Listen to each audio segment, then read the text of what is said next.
আসসালামু আলাইকুম। গতকালকের একটি ঘটনা দেখে খুবই বিস্মিত হলাম, অবাক হলাম। অর্থাৎ এই ঘটনাটা থেকে মানুষ অনেক কিছু বুঝতেও পারলো। খুবই অবাক হলাম এই ধরনের ঘটনাটি জনাব আমতারেক সাহেব কেন করলেন।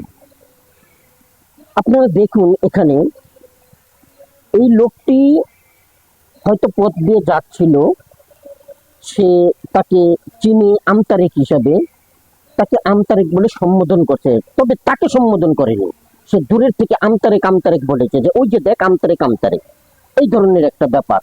তাকে যে ডেকেছে, তাকে দেখে বলেছে তাও না, তাকে দেখে দূর থেকে সে আগ্রহ ভরে আর কি বলেছে যে যে ওই দেখ আমতারেক আমতারেক, এইভাবে। তো আমতারেক আবার এই কথাটা শুনছে, শোনার দরুন তাকে সে ডাক দিল, ওইখান থেকে স্পট থেকে ডাক দিল, কি বলে, ওই রাজাকারের বাচ্চা এদিকে শোন। এই রাজাকারের বাচ্চা এদিকে আয়, কি হয়েছে? কি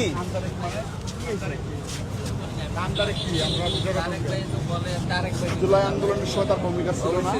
আমতারেক কি এটা? আমি তো কিছু বলিনি বাইরে। ভাই ব্যবসা করে না, ভাই তো ব্যবসা করে নাকি? ব্যবসা করে না, ব্যবসা করে বলে আপনি কি মনে করেন আপনি বেয়াদবি করছেন? না, না, আমি বেয়াদবি করিনি আপনাকে। কি করছেন, কি বলছেন আপনি? আমি আমতারেক ভাই, এটা বলছি। হ্যাঁ? আমতারেক ভাই। ভাই কখন বলছেন? এই লোকটা তিনবার বলছে আমতারেক না, না ভাই, আমতারেক। ওইটা আমি তিনবার বলছে না? ভাই বলছি, ভাই বলছি। দেখেন। আমি ভাই বলছি, ভাই বলছি। এই আমি ব্যবসা করি। জি, আমি ব্যবসা করি, এটা তো বলছি ভাই, আমি আপনার খারাপ বলি। দেখেন, না, না, না। লোকটা কি কাজটা ঠিক করছে বলেন? এটা আমি আপনার, আচ্ছা, ঠিক এটা করছে? আমি আপনার খারাপ বলি। আপনি বলেন, ঠিক আপনি এখন না, না, বলেন, ঠিক করে না, ঠিক আছে, আমি আপনার, আপনি মনে করেন এটা ভুল করছেন? আমি আপনার, করেন না, ভুল করছেন। আমি আপনার ব্যবসা করি না, ওটা বলছি। আমি আপনার খারাপ ব্যাপারটা বুঝতে পারলেন যে আসলে আমতারেক দেশে কি করতে চাচ্ছে, কিংবা তার ভিউটা কি, সে কে, কি নীল নকশা নিয়ে এগোচ্ছে। একবার চিন্তা করে দেখুন, ঠিক শেখ হাসিনার আমলে এই ধরনের ঘটনাগুলোই ঘটেছে। তিনি কি করতেন, তিনি কিংবা তার দলের লোক, যত লোক আছে, সব লোকের একটাই মিশন ছিল, বিএনপিকে দমাতে হবে। বিএনপি কোনো ম্যাটারই না, তুচ্ছ ব্যাপার, বিএনপি কোনো দলই না তাদের কাছে। এই বিএনপিকে নির্মূল করার জন্য সেকেন্ডের ব্যাপার। কিন্তু যাতে, যদি তাদের কোনো মেধা খরচ করতে হয়, কিংবা এই দেশ থেকে যদি কোনো দলকে উৎখাত করতে হয়, আর সেই জন্য যদি পরিশ্রম কিংবা মেধার প্রয়োজন হয়, তাহলে সেটা হচ্ছে জামায়াত। জামায়াতকে দূরীভূত করতে হলে, তাকে নিষিদ্ধ করতে হলে, তাকে নির্মূল করতে হলে যেমনি মেধার প্রয়োজন আছে, তেমনি হয়তো বা শক্তিরও প্রয়োজন আছে। তো সেটা খাটিয়ে তাদেরকে নির্মূল করতে হবে। কিন্তু বিএনপিকে নির্মূল করা কোনো ব্যাপারই ছিল না। বিশেষ করে শেখ হাসিনার শেষ দিকের যে ঘটনাগুলো, তখন আওয়ামী লীগের কর্মীরা যেভাবে একত্রিত হয়েছিলেন, তাতে আর কিছুদিন, অর্থাৎ ওই টার্মটা, যে টার্মে তিনি পলায়ন করেছেন, সেই টার্মটা যদি তিনি ফুলফিল করতে পারতেন, তাহলেই বিএনপিকে নিশ্চিহ্ন করে দিতে পারতেন, এটা বিশ্বাস করা যায়। তাদের নিবন্ধন বাতিল করে দিতেন এবং তাদেরকে রাজনৈতিক কর্মকাণ্ড নিষিদ্ধ করে দিতেন, এমনটাই বোঝা যায়। তো তারা কি করত, বিএনপিকে নিয়ে এতটুকু মাথা ব্যথা ছিল না তাদের, তাদের মাথা ব্যথা ছিল জামায়াত। তাই যে কোনো টক শো হোক, যে কোনো কথাবার্তা হোক, সভা, মিটিং, মিছিল যাই হোক না কেন, সেখানে তাদের একটাই বক্তব্য ছিল, রাজাকার। কোনো কিছু হলেই আগে রাজাকার ট্যাগটা দিয়ে নিত, যাতে করে তাদেরকে সাইড করা যায়, সুন্দরভাবে তাদেরকে এক সাইডে রাখা যায়। তখনই তাদেরকে দুর্বল করে দেওয়া যাবে, আর সেই দুর্বলতার সুযোগে তাদেরকে যা ইচ্ছা খুশি তাই করা যাবে। ঠিক জনাব আমতারেক সাহেব এই ঘটনাটি ঘটাচ্ছে, এই কাজটি সে অনবরত করে যাচ্ছে। একটা সময় তার মুখের বুলি ছিল ইন্ডিয়া বিরোধী কথা নিয়ে, ভারত বিরোধী কথা নিয়ে। তিনি এমনও বলতেন যে আপনার সন্তানকে যদি দেশপ্রেমিক হিসেবে গড়তে যান, তাহলে তাকে ভারত বিরোধী গড়ে তুলুন। কিন্তু সেই জনাব আমতারেকের মুখে আজ একটি শব্দও শুনবেন না ভারতের বিরুদ্ধে। তার এখন যত কথা সব জামাতকে নিয়ে।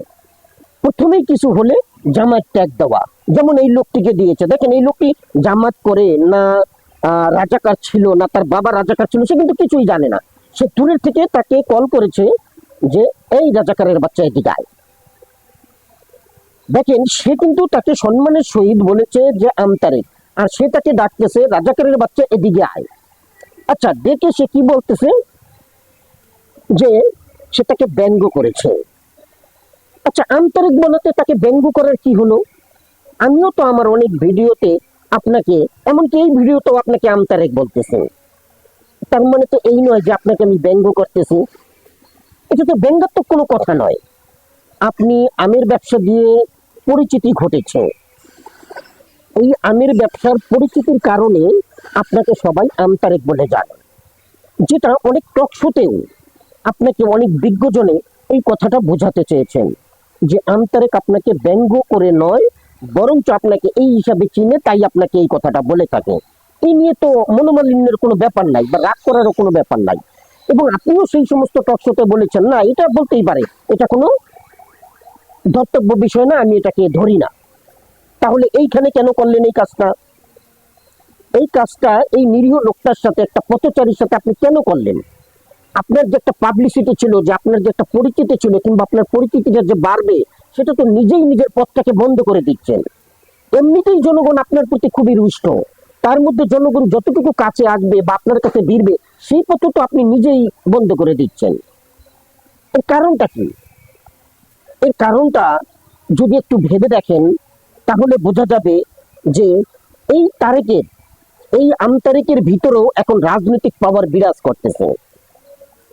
ওনাকে আমতারেক বলার উদ্দেশ্য আরো একটা আছে, কারণ আমাদের দেশের প্রধানমন্ত্রীর নামও হচ্ছে জনাব তারেক রহমান, যার ফলশ্রুতিতে তাদেরকে আলাদা করার জন্য হলেও তাকে আমতারেক বললে সহজেই ব্যাপারটা বোঝা যায় যে এটা ভিন্ন দলের একজন তারেককে বুঝিয়েছে, প্রধানমন্ত্রী তারেক রহমান সাহেবকে বোঝায়নি। এই জন্য মানুষে অনেকে বলে থাকে, বিশেষ করে আমি বলে থাকি, এবং আপনাকে আমতারেক হিসেবে চিনি, সেই জন্যই আমতারেক বলে থাকি।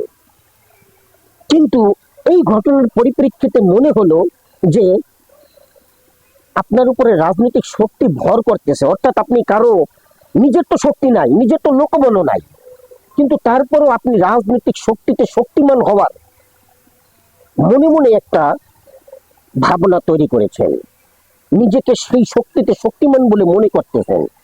এখন সেটা তো প্রয়োগ করতে হবে বা দেখাতে হবে, সেই জন্য আপনি এই কাজগুলো করতেছেন আপনার শক্তিকে প্রদর্শনের জন্য।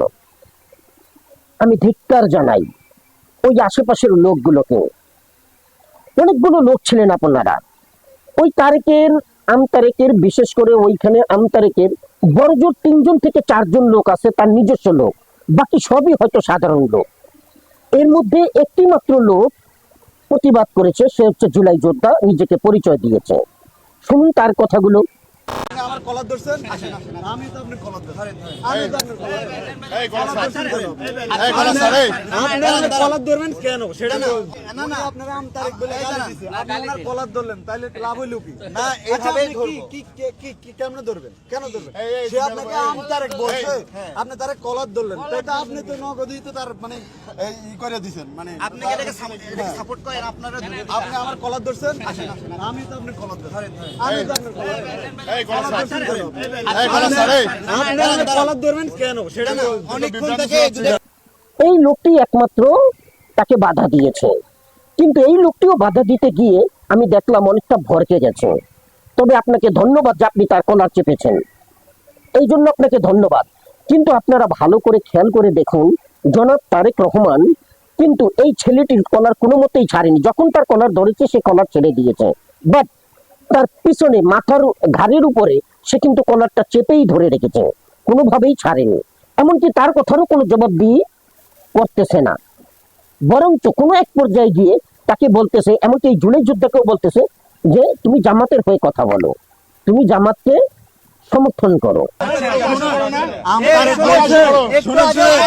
আমি তারে বলি, একটু আগেও জামাতের পক্ষে বলতেছে, ঠিক আছে?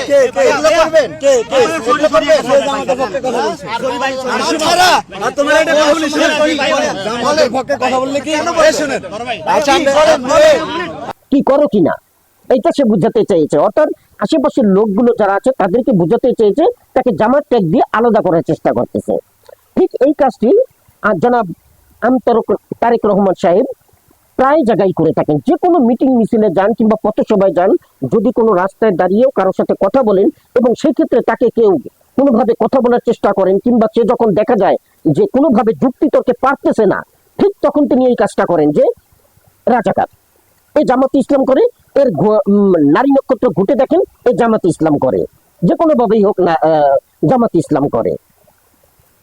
হে জনগণ, আপনারা যারা চারপাশে ছিলেন, আপনারা সবাই মিলে যদি প্রতিবাদ করতেন, তারেক রহমানের কলারটি চেপে ধরতেন, টুটিটা চেপে ধরতেন, তাহলে কেউ পারতো এই ধরনের একটা ঘটনা ঘটাতে? পারতো না। এই জন্যই বলি, আমরা সাধারণ জনগণই হচ্ছে সবচেয়ে মূল দায়ী। যত সন্ত্রাসীরা যত কাণ্ড ঘটায়, এর বেশিরভাগ দায়ী হচ্ছে আমরা জনগণ।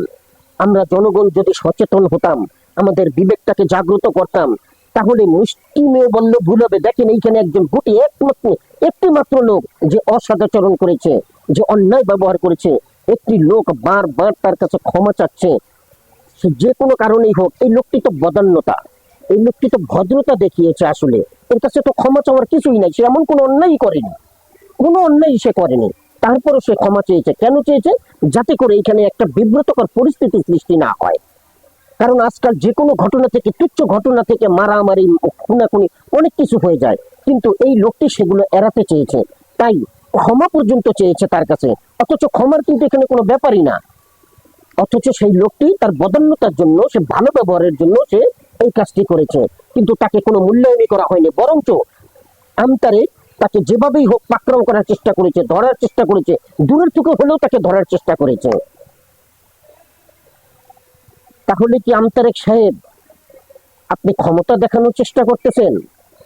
আপনার দল যে কতটুকু পারবে, আপনার যে কি পরিমাণ লোক পাওয়ার আছে, আপনার যে নিবন্ধন কিভাবে হয়েছে, আপনি যে আজকে রাজনৈতিক নেতা কিভাবে হয়েছেন, বাংলার জনগণ, বিশেষ করে সচেতন জনগণ সবাই জানে। একটা ঘটনা আপনাকে মনে করিয়ে দিচ্ছে, হয়তো কিছু লোক জানে না, যে লোকগুলোকে জানে না সেইগুলোকে পুঁজি করেও কিন্তু আপনি রাজনীতিতে একটা অবস্থান তৈরি করতে পারেন, কিন্তু সেটাও খোয়াচ্ছেন আপনার নিজের ব্যবহারের কারণে, নিজের কথাবার্তার কারণে। যে উদাহরণটা দিতে চাচ্ছিলাম সেটা একটু মনে করে দেখুন। আপনার নির্বাচনের সময় কোনো পথ দিয়ে হেঁটে যাচ্ছিলেন, তখন একটা বাড়ির একটি লোককে আপনি জিজ্ঞাসা করেছিলেন, আপনি কি আমাকে চেনেন? তখন সে বলেছিল, না আমি আপনাকে চিনি না। তখন আপনি গর্ব করে বলেছিলেন, আমাকে চেনেন না, আমাকে চেনে না এমন কেউ আছে? অথচ সে বলেছে, না আমি আপনাকে চিনি না, কোথাও শুনিনি বা জানি না। আপনি আমাকে ভিডিওতেও দেখেননি বা ফেসবুকে দেখেননি, বললেন না আমি এরকম খেয়াল করিনি, আপনাকে আমি দেখিনি। অর্থাৎ এমনও লোক আছে, এত অজানা লোক আছে যে আপনাকে চেনে না। এই যারা চেনে না তাদের কাছেও আপনি আপনার গ্রহণযোগ্যতা তৈরি করতে পারেন, আপনার দলটাকে বৃদ্ধি করতে পারেন। কিন্তু সেটা না করে আজকে যে পাওয়ারের ক্ষমতা দেখাচ্ছেন, যেটা আপনার নিজস্ব পাওয়ার না। ওই যে কিছু কিছু গাছ আছে না, গাছের মধ্যে পরগাছা জন্ম নেয়, সেই পরগাছা কিন্তু ওই গাছটার উপরে ভর করে সেই গাছের রস শোষণ করে নিজেকে খুব ফুলে ফাঁপিয়ে অনেক বড় করে তোলে, লতা বাইয়ে বাইয়ে পুরো গাছটাকে জড়িয়ে ধরে। আপনি ঠিক সেরকম কাজটা করতেছেন। এটা আপনার জন্য ভালো ফল বয়ে আনবে না। আশা করি শুধরানোর চেষ্টা করবেন। ধন্যবাদ। আসসালামু আলাইকুম।